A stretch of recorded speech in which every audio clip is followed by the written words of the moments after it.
नमस्कार, total health में आप सभी का स्वागत है। मैं हूं किरण भारद्वाज। योग जीवन का विज्ञान है। इसमें निहित निरोगी और दीर्घायु होने का अद्भुत ज्ञान है। जिसने अपनाया योग सार्थक बना उसका जीवन। योग हम सभी के लिए वरदान है। ये तो सत्य है कि योग एक प्रकार की कला है, एक विज्ञान है जिसे सबको अपने जीवन में अपनाना चाहिए। लेकिन आज के यानी वर्तमान युग में किस तरह से लाभकारी हो सकता है योग और क्या है इसके स्वास्थ्य लाभ, क्या कहती है मॉडर्न मेडिकल साइंस, किस तरह की बीमारियों के उपचार में उपयोगी है और कैसे सिद्ध हो सकता है इसका उपयोग बीमारियों और रोगों से बचाव में, ये जानेंगे विशेषज्ञों से। योग के क्या लाभ हैं और क्या महत्व है हमारे लिए, आइए देख लेते हैं इस रिपोर्ट के माध्यम से।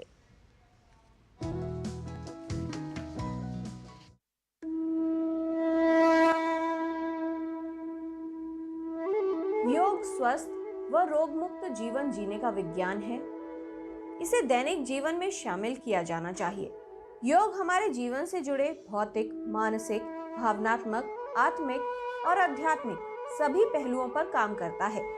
चाहे युवा हो, बुजुर्ग, महिलाएं या बच्चे, सभी उम्र के लोगों के लिए योग उपयोगी है। प्रतिदिन नियमित रूप से योग करने पर शरीर में ऊर्जा का प्रवाह बेहतर होता है, रोग प्रतिरोधक क्षमता मजबूत बनती है, व्यक्ति दिन भर तरोताजा महसूस करता है, ध्यान केंद्रित करने में उपयोगी है योग, इससे आंतरिक शक्ति बेहतर होती है, अच्छी और गहरी नींद में सहायक है योग। योग करने से मन शांत रहता है और एकाग्रता भी बढ़ती है। योग करना बीमारियों से बचाव में सहायक है। योग स्वस्थ जीवन शैली प्रदान करता है। आवश्यक है कि सभी लोग योग के उपयोग से अपने स्वास्थ्य को बेहतर बनाएं। योग को अपनाएं, स्वस्थ जीवन पाएं। किरण भारद्वाज, टोटल हेल्थ।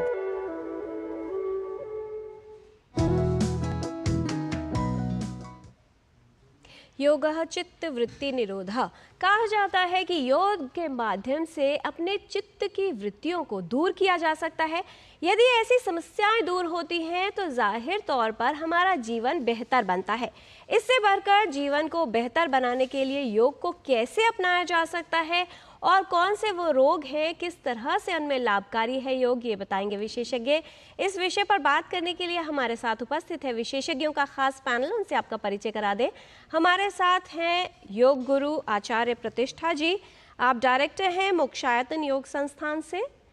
आज के डिस्कशन में शामिल रहेंगे doctor Rajkumar Yadav, professor physiology, all India institute of medical sciences, new Delhi से। योग एक ऐसा महामंत्र है जिससे आप अपने जीवन को सुखी भी कर सकते हैं, संतुलित कर सकते हैं और सार्थक भी बना सकते हैं। इससे संबंधित कोई जानकारी अगर आप चाहते हैं तो हमारे टोल फ्री नंबर पर कॉल करें। नंबर है 1800111234।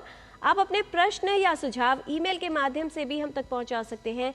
ईमेल एड्रेस है ddnewstotalhealth@gmail.com। तो आइए समझते हैं योग के विषय में और कुछ और जानकारी लेते हैं इसके महत्व के लिए। सबसे पहले आचार्य प्रतिष्ठा जी, आपसे समझना चाहेंगे कि मॉडर्न वर्ल्ड की जहां बात होती है, जिसमें लोगों के पास समय कुछ कम है और जो यंगस्टर्स हैं वो एक अलग ही दुनिया में गुम है, क्या महत्व और कितनी आवश्यकता आप मानती हैं कि प्रत्येक व्यक्ति को योग को अपने जीवन में शामिल करना चाहिए इस समय में? बिल्कुल किरण जी, मुझे लगता है कि हम जीवन के किसी भी पड़ाव में हो, हमारी उम्र जो भी है, एक उद्देश्य हर उम्र का व्यक्ति, हर नेशनैलिटी का व्यक्ति, हर जेंडर का व्यक्ति चाहता है और वो ये है कि दुखत्रय निवृत्ति स्वरूपानंद वाप्तिश्च। दुखी कोई नहीं होना चाहता। आप पूछ के देख लो, भाई तुम दुखी होगे? कहेगा नहीं नहीं, मैं तो सुखी होना चाहता हूँ। तो योग हमें सुख से भी आगे आनंद की प्राप्ति कराता है।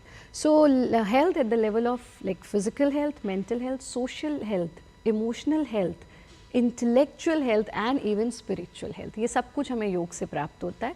तो यंगस्टर्स जो भारत के हैं, मुझे लगता है उनके तो डीएनए में योग है, क्योंकि भाई आपने तो योग पूरे विश्व को दिया है। और आज जब हम अंतर्राष्ट्रीय योग दिवस की बात कर रहे हैं तो पूरा विश्व आज बाहें फैला करके योग को, योग संस्कृति को अपना रहा है। तो प्रत्येक भारतीय को, चाहे वो किसी भी आयु वर्ग का है, यौगिक साधना अवश्य अवश्य करनी चाहिए, स्वस्थ रहने के लिए भी और अपनी संस्कृति के संरक्षण और संवर्धन के लिए भी। जी, बहुत से लोग ये ये मानते हैं क्योंकि ये प्राचीन ज्ञान है तो शायद इसको लेकर फैक्ट्स एंड फिगर्स, एविडेंसेस या तथ्य कुछ कम है। डॉक्टर राज यादव, आपसे ये समझ लें, मॉडर्न मेडिकल साइंस क्या कहती है इस विषय पर, और जब आज के युग में हम बात कर रहे हैं प्रिवेंटिव हेल्थ की, यानी एक ऐसा जीवन जिसमें रोगों से बचाव हो, एक वेलबींग हो, कितना महत्व आप मानते हैं स्वास्थ्य की दृष्टि से, और किस तरह से मॉडर्न मेडिकल साइंस में अब अपनाया जा रहा है योग को, एविडेंसेस क्या कहते हैं? बहुत ही बढ़िया सवाल है आपका किरण जी। सबसे पहले तो मैं अंतर्राष्ट्रीय योग दिवस के अवसर पर सभी भारतवासियों को और विश्व के सभी लोगों को बधाइयाँ देना चाहूँगा और शुभकामनाएं देना चाहूँगा। हमारे मॉडर्न मेडिसिन में योग को हमने कैसे देखा, इस पे हम आपको जल्दी से बताना चाहेंगे जी। इसमें सबसे पहले तो आज के ज़माने में स्ट्रेस कितना है, हर किसी से मिलिए कोई ना कोई स्ट्रेस किसी ना किसी रूप में बताता है कि मुझे फिजिकल स्ट्रेस है, मेंटल स्ट्रेस है। तो हम लोगों ने ये देखा है कि स्ट्रेस को बहुत ही एफिशिएंटली योग से हम लोग कम कर सकते हैं। एक हम लोग की अभी बहुत अच्छी स्टडी चल रही है, उसका नाम है योगा केयर। बेसिकली उसका मतलब है yoga cardiac rehabilitation for heart failure patients. जी। हार्ट फेल्योर का मतलब यहाँ पर ये होता है, आप सबको पता है कि हमारा हार्ट जो है पूरी बॉडी में ब्लड को सर्कुलेट करता है, जस्ट लाइक अ पंप। अगर ये पंप थोड़ा सा वीक हो जाए या इनएफिशिएंट हो जाए, एफिशिएंटली काम ना करे, तो हम उसको हार्ट फेल्योर कहते हैं। हम लोगों ने इन पेशेंट्स में एक स्टडी हमारी चल रही है, इट इज़ बहुत ही बड़ी एक ह्यूज स्टडी है जी। एक मल्टी सेंट्रिक स्टडी है। इस स्टडी में हम लोगों ने इंडिया के हमारे देश के 15 डिफरेंट सेंटर्स को लिया हुआ है, इंक्लूडिंग 4 एम्स, जिसमें हमारा एम्स है, जोधपुर एम्स है, ऋषिकेश एम्स है और भटिंडा एम्स है। राइट। इसके अलावा गंगाराम हॉस्पिटल से हमारे सीनियर डॉक्टर्स हैं, हमारे सीनियर एक्सपर्ट्स हैं जो इस पे काम कर रहे हैं। इस स्टडी में हम लोग ये देखना चाह रहे हैं कि जो हमारे हार्ट फेल्योर के पेशेंट्स हैं जी। उसमें योग से हम कितना एफिशिएंटली उनकी लाइफ स्टाइल को चेंज कर सकते हैं, ज़्यादा मीनिंगफुल बना सकते हैं और ज़्यादा एफिशिएंट बना सकते हैं। क्योंकि जैसा मैंने कहा, हार्ट फेल्योर कोई ऐसा नहीं कि हार्ट काम करना बंद कर देता है, लेकिन इनएफिशिएंट वे में काम करता है। तो क्या हम उसकी एफिशिएंसी पे या ओवरऑल इन पेशेंट्स की क्वालिटी ऑफ लाइफ को क्या हम बदल सकते हैं, ये हमारी एक स्टडी चल रही है जो बहुत इंपॉर्टेंट स्टडी है। इसके अलावा ऑफ कोर्स हम लोगों ने कुछ और स्टडीज़ बहुत अच्छी, जैसा कि अभी आप स्क्रीन पे देख सकते हैं, ये योगा केयर स्टडी के बारे में बात लिखी हुई है जी। इस yoga based cardiac rehabilitation programme for heart failure patients. And जैसा मैंने बताया, इसमें हम लोग ये मल्टी सेंट्रिक स्टडी है, इसमें एक ह्यूज स्टडी है, बहुत बड़ी स्टडी है और एक लंबे समय तक चलने वाली स्टडी है जी। और ये तो बात हुई हार्ट फेलियर के पेशेंट्स की। इसके अलावा जो मधुमेह के रोगी हैं, कैंसर पेशेंट्स हैं, उसमें भी इसकी काफ़ी लाभकारी परिणाम देखे जा सकते हैं। प्रतिष्ठा जी, एक जो बात है कि अब हर चीज़ का रूप बदल रहा है।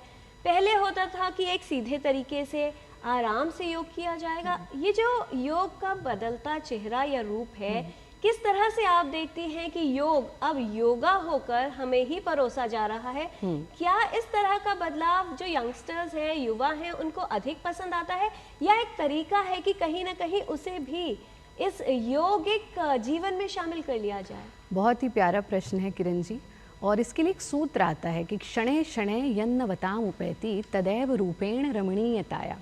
डॉक्टर साहब बैठे हैं, वो मेरी बात से एग्री करेंगे कि प्रति पल प्रति क्षण हमारा शरीर भी परिवर्तित होता है ना। Millions of cells die, millions of cells recreate in our system.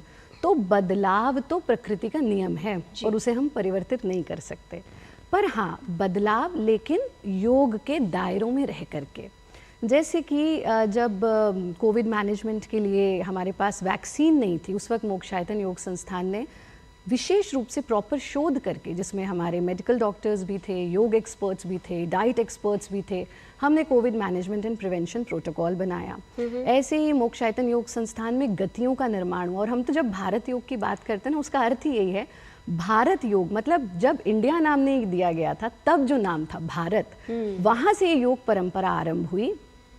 और भारत योग, ट्रेडिशनल एंड क्लासिकल योग of India with more spiritual and scientific approach. तो ये तो सच है कि आज बीमारियां भी परिवर्तित हो गई हैं, आज परेशानियां भी परिवर्तित हो गई हैं, रोग शोक दोनों परिवर्तित हो गए हैं। तो उसके साथ हम रिजिड होकर के तो नहीं चल सकते, लेकिन ये भी सच है कि योग तो आप करें पर योग का योगा ना बनने दें, योगा एंड मेडिटेशन ना बनने दें, योगा एंड प्राणायाम ना बनने दें। अगर ये होगा तो योग का जो मौलिक रूप है वो कहीं ना कहीं भंग हो जाएगा और फिर हम कहेंगे प्राणायाम अलग है, ध्यान अलग है, योग तो भाई सिर्फ कसरत है। पर ऐसा नहीं है। योग एक पूरी की पूरी जीवन शैली है, जहाँ समत्वम योग उच्यते भी है तो योगा कर्मसु कौशलम भी है, कि जो भी आप कर रहे हैं वो परफेक्टली कर पाएँ। वो कैसे संभव है? जब आप योगी बनेंगे। तो जो युवा हैं वो तो जब अपने जैसे किसी को करते हुए देखते हैं तो प्रेरित हो जाते हैं, और इसीलिए शायद हमें यंगेस्ट योग गुरु होने का सौभाग्य प्राप्त हुआ था लॉन्ग बैक, ताकि युवा जो हैं वो इससे जुड़ जी, और सकें। शायद इसीलिए आप शायद आइकन होंगी ऐसे तमाम युवाओं के लिए जो योग करना चाहते हैं, आपको देख के इंस्पायर जरूर होंगे। बहुत सारे ईमेल्स हमारे पास आ गए हैं प्रतिष्ठा जी। एक शोभना है, वो ये जानना चाह रहे हैं कि उनके बच्चे की उम्र है 2.5 वर्ष और वो उसको योग जो है उनके जीवन में शामिल करना चाहती है, तो योग क्या आरंभ करने की सही आयु या what would be the right age? कितना अच्छा प्रश्न है। आप देखिए, योग से ज़्यादा प्राकृतिक जीवन में और कुछ नहीं है। आप नन्हे से बच्चे को पेट के बल लिटाइए, वो स्वतः भुजंगासन की स्थिति में आ जाएगा। आप कमर के बल लिटा दीजिए, खुद अपने पैर का अंगूठा चूसने लगेगा, बाल कृष्णासन की स्थिति में आ जाएगा। तो बच्चों को चीज़ें सिखाई नहीं जाती, बच्चे तो देख करके नेचुरली सीखते हैं। आप उनके हाथ में फ़ोन दे देंगे, वो वही सीख लेंगे। जब आप उनके साथ योग करेंगे घर पर, तब वो भी योग साधना आरंभ कर देंगे। तो जब कहते हैं कि what is the right age to start yoga, so I always say mothers should start practising yoga. जैसे हमसे पूछते हैं आपने कब शुरू किया, हम कहते हैं जब हम अपनी माँ के गर्भ में थे, क्योंकि ये तो संस्कारों से आता है। अगर पूरा परिवार, इफ़ अ फैमिली डज योग टुगेदर इट स्टेज टुगेदर। तो ज़रूरी है कि माता पिता, बच्चे, दादा दादी सब एक साथ मिलकर के योग करें, ताकि हम योग का संस्कार आगे की पीढ़ी को दे सकें। तो ऐसा बिल्कुल नहीं है कि 2.5 वर्ष का बच्चा, 3 वर्ष का बच्चा, बड़ी अच्छी आयु है। आप इन्हें निश्चित रूप से योग की साधना खेल खेल में योग शुरू करें, उसको एक भारी भरकम टॉपिक के रूप में न दें। और जब गतियों का, भारत योग की खेल खेल में मूवमेंट्स के साथ वो शुरू करेंगे तो उन्हें बेहतर लगेगा। जी, और जैसा कि योग के नाम में ही निहित है कि जोड़ना सिखाता है, तो जैसा प्रतिष्ठा जी ने कहा कि न सिर्फ जीवन को बेहतर बनाएगा बल्कि परिवार को जोड़ने का काम, रिश्तों को जोड़ने का काम और आपके जीवन में गुणों को जोड़ने का काम भी योग करता है। डॉक्टर राज, किस तरह से आप बताना चाहेंगे उन लोगों के बारे में जिनको आज के समय में कुछ रोगों का खतरा अधिक है? अगर प्रिवेंशन पे चले जाएं तो बहुत सा खर्च भी कम होगा, एक जो क्वालिटी ऑफ लाइफ है वो भी बेटर बनेगी, क्योंकि जब हम डायबिटीज़ कैपिटल बन रहे हैं, तनाव की बात की जाए, हृदय रोग की बात की जाए, मोटापे की बात की जाए, इतने सारे बीमारियां या खतरे हैं स्वास्थ्य के लिए। किस तरह का प्रभाव होता है और कितना समय आप देखते हैं जो चेंजेस आते हैं किसी व्यक्ति के शरीर में जब वो योग को अपनाता है और नियमित रूप से योग करता है? जी, बहुत अच्छा सवाल है आपका ये। और जैसा कि आपको पता है, हमारे देश को अभी ये कहा जाता है कि ये डायबिटीज़ कैपिटल बनने जा रहा है या बन गया है जी। और डायबिटीज़ के अलावा एक और कंडीशन होती है प्री डायबिटीज़। तो ये दोनों का ही incidence as well as prevalence दोनों ही बहुत तेज़ी से बढ़ रहा है। अब इसमें अगर हम लोग इस को रोकना चाहें, इसको प्रिवेंट करना चाहें, तो योग इसमें बहुत अच्छा हमारा एक लाइफ स्टाइल है। योग से सबसे इम्पॉर्टेंट चीज़ ये है कि हम इसको preventive, promotive as well as therapeutic, जहाँ तक डायबिटीज़, स्पेशली टाइप 2 डायबिटीज़ की जहाँ तक बात है, इसको हम कंट्रोल कर सकते हैं।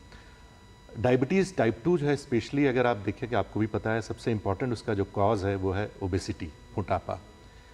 और योग से हम अपने वज़न को, अपने वेट को, अपने BMI को बहुत ही बेहतरीन तरीके से कंट्रोल कर सकते हैं। तो जैसा कि अगर हम अपने वेट को कंट्रोल रखें, BMI को कंट्रोल रखें, तो हमारा ओबेसिटी कंट्रोल होगा। ओबेसिटी के ही हमारे जो एक बैड इफेक्ट आता है, one of the bad effects is type 2 diabetes as well as the hypertension, increase blood pressure. तो इन दोनों को बड़ा सिंपल वे में, and other cardiovascular diseases also जी। तो इनको रोकने का सबसे अच्छा तरीका है योग।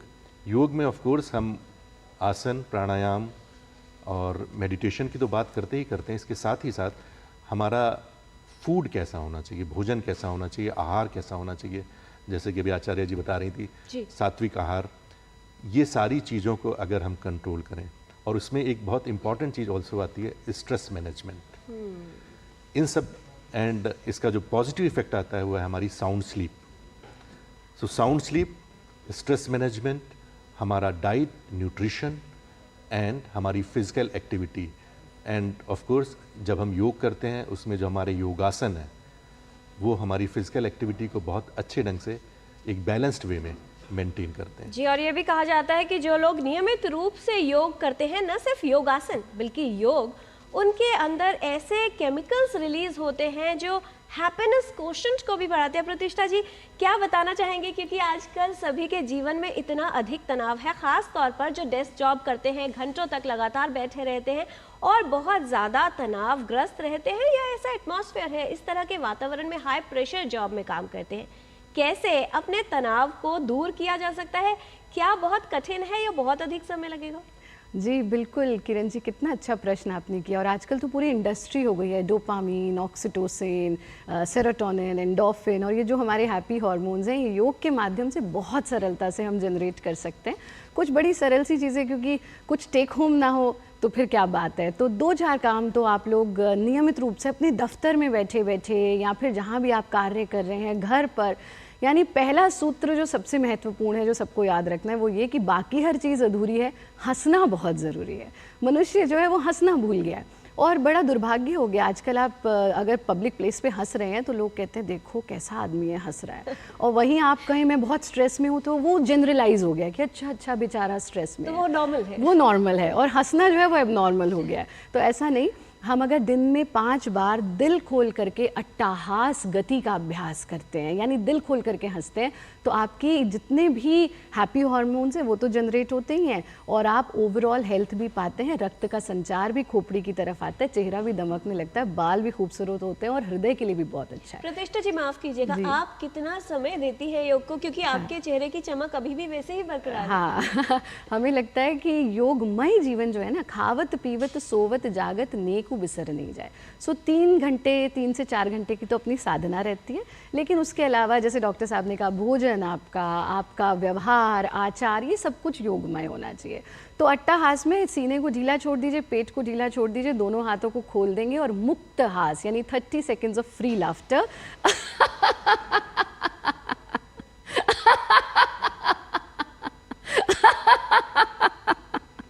बस इतना भी कर लिया, और फिर आंख बंद करके इस हास को अपने ऊपर बरसने दें। हास को अपने ऊपर बरसने दे का अर्थ है कि जीवन चक्र है, और चक्राकार चीज़ों में जो देते हैं वही लौट करके आता है। तो आप स्ट्रेस देंगे, टेंशन देंगे, गुस्सा देंगे, वही लौट कर आएगा। हास देंगे, आनंद देंगे, स्वास्थ्य देंगे, खुशियाँ देंगे, तो वही लौट कर आएगी। एक तो ये काम।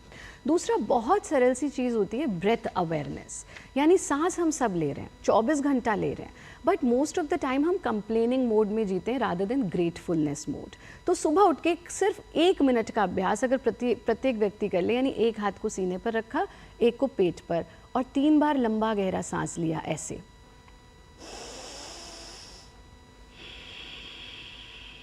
ऐसा 3 बार किया, दोनों हाथों को जोड़ा और मन में सिर्फ ये भाव, प्रभु आपका कोटि कोटि धन्यवाद इस सांस के लिए।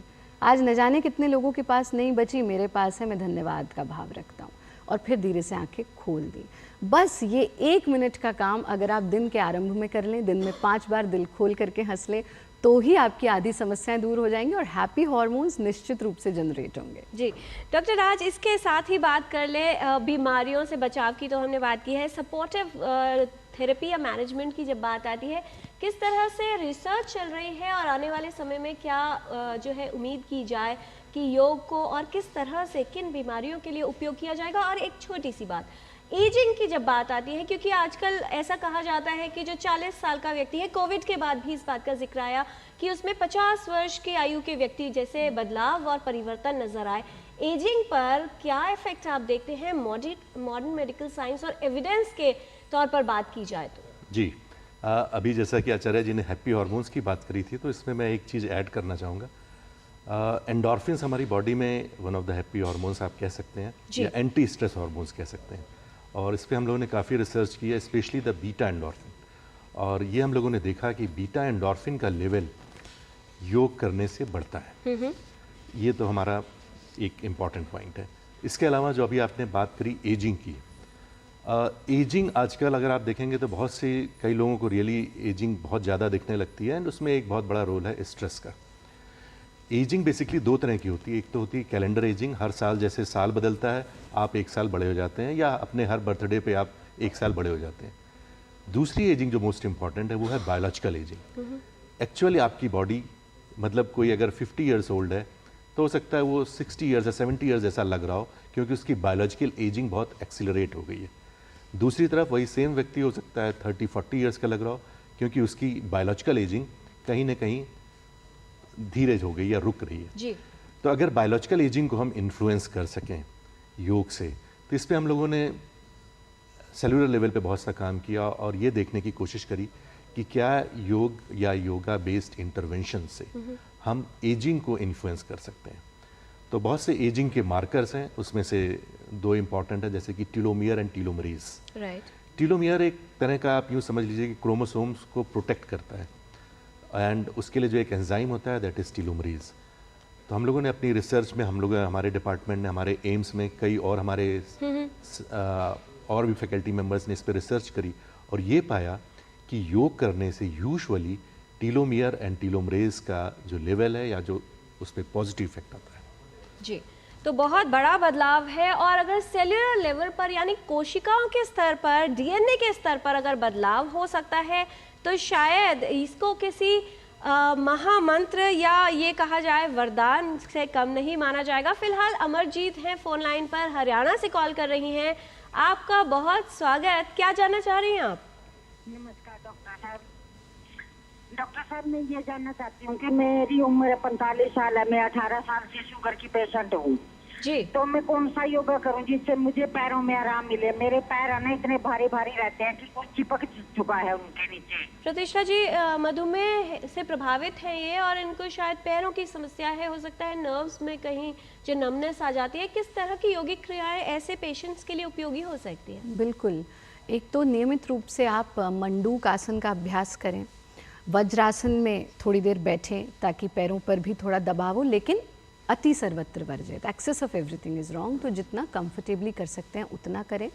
आहार में विशेष रूप से ध्यान रखें। एक बहुत बड़ी जो विडंबना हो गई है, हमारे यौगिक पद्धति में षड रस बताए जाते हैं, यानी 6 टेस्ट फूड हैं, खट्टा, मीठा, चटपटा, चरपरा, कड़वा, कसैला। अब हम उसको जब डिसबैलेंस कर देते हैं ना, या तो खाली मीठा मीठा ही खा रहे हैं, खाली खट्टा खट्टा ही खा रहे हैं, और कड़वा कसैला तो अपनी डाइट में ऐड ही नहीं कर रहे हैं। तो ये षड रस को आपको मेंटेन करना है। विशेष रूप से जो कड़वा और कसैला है उसका सेवन नियमित रूप से करें। बड़ी अच्छा चीज़ होती है, आप करेले का सेवन करें, लौकी का सेवन करें, आप मेथी का सेवन करें, ये अपनी डाइट में ऐड कीजिए। प्राणायाम का नियमित रूप से ज़रूर अभ्यास करें, यौगिक जीवन शैली जिएं, और एक काम तो दवा की तरह कर लीजिए कि 20 मिनट्स ऑफ सनलाइट अपने सीने पर और नाभि पर ज़रूर लें। इससे आपके रोग निश्चित रूप से और विशेष रूप से डायबिटीज़ में आपको लाभ मिलेगा। जी, तो आज हम बात कर रहे हैं योग के महत्व के बारे में। हमारे साथ हैं योग गुरु आचार्य प्रतिष्ठा जी, हमारे साथ हैं डॉक्टर राजकुमार यादव। ये समय है रैपिड फायर क्वेश्चंस राउंड का, छोटे सवाल और बहुत छोटे जवाब। पहला सवाल प्रतिष्ठा जी आपसे कि क्या योग करने का अर्थ है योगी बनना, अर्थात सन्यासी हो जाना? बिल्कुल भी नहीं। योगी बनना तो है, लेकिन सब कुछ छोड़ देना नहीं है। आप योग के मार्ग पर चलें तो आप बाकी के काम भी बहुत अच्छे से कर सकते हैं। योग किस में सहायक है डॉक्टर राज? बीमारियों से बचाव में, उनको ठीक करने में, प्रबंधित करने में? बिल्कुल, इन सारे ही चीज़ों में योग हमारे लिए प्रिवेंटिव, प्रमोटिव एंड थेराप्यूटिक, इन सभी चीज़ों के लिए यूज़ किया जा सकता है। प्रतिष्ठा जी, क्या योग का अर्थ है सिर्फ व्यायाम या ब्रीदिंग करना?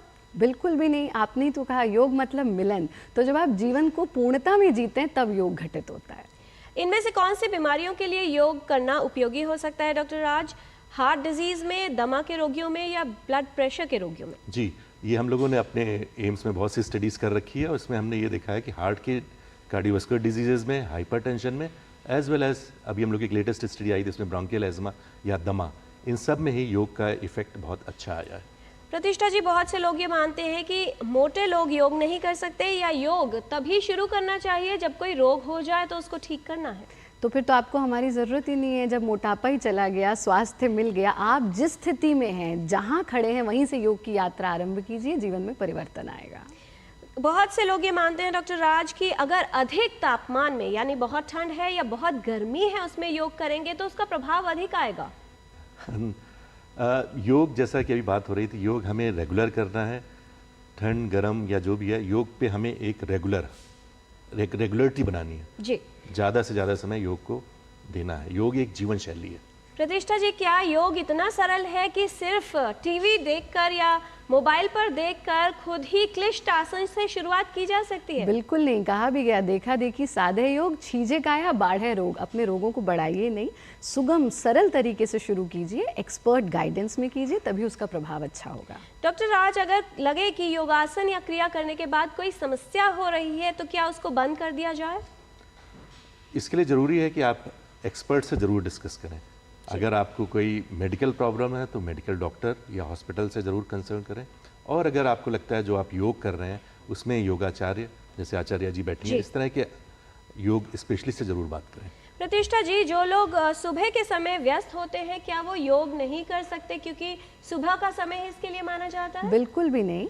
हाँ, जो नियम है उनका पालन करते हुए आप दिन का कंफर्टेबल कन्वीनियंट समय चूज कर सकते हैं। प्रातःकाल, सायंकाल, दिन में भी अगर भोजन के बाद 3 घंटे का गैप ले रहे हैं तो भी कर सकते हैं। एक वाक्य में क्या संदेश देना चाहेंगे डॉक्टर राज उन तमाम लोगों के लिए जो योग करना चाहते हैं लेकिन अभी तक नहीं कर रहे या कोई स्वास्थ्य समस्या से प्रभावित है? जी, योग क्योंकि एक हमारी one of the best life styles है, एक हमारे लिए बहुत बेहतरीन जीवन शैली है, इसलिए योग जरूर करें।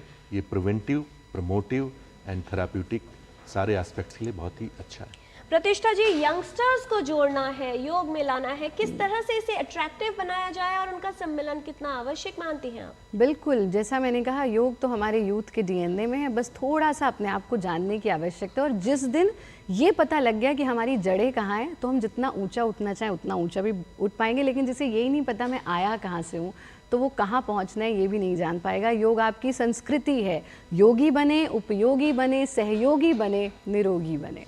बहुत धन्यवाद इस तमाम जानकारी के लिए आचार्य योग गुरु प्रतिष्ठा जी और डॉक्टर राज, आप दोनों का ही। बहुत से भ्रमों को आपने दूर किया है, साथ ही ये भी बताया है कि किस तरह से सरलता से योग को अपने जीवन में शामिल किया जा सकता है। क्योंकि योगी बनने का अर्थ यानी योगिक जीवन जीने का अर्थ सब कुछ त्याग देना नहीं है, बल्कि इस वर्तमान युग में रहते हुए बेहतर, संतुलित और नियंत्रित जीवन के साथ साथ प्रसन्न चित्त रहने का भी एक अवसर है। तो बेहतर जीवन जीने का अवसर है योग, इसलिए योग को अपने जीवन का एक हिस्सा बनाएं, योगिक जीवन जिए, प्रसन्न चित्त रहें। आज के कार्यक्रम में टोटल हेल्थ में फिलहाल इतना ही। हमारी पूरी टीम को दीजिए अनुमति। नमस्कार।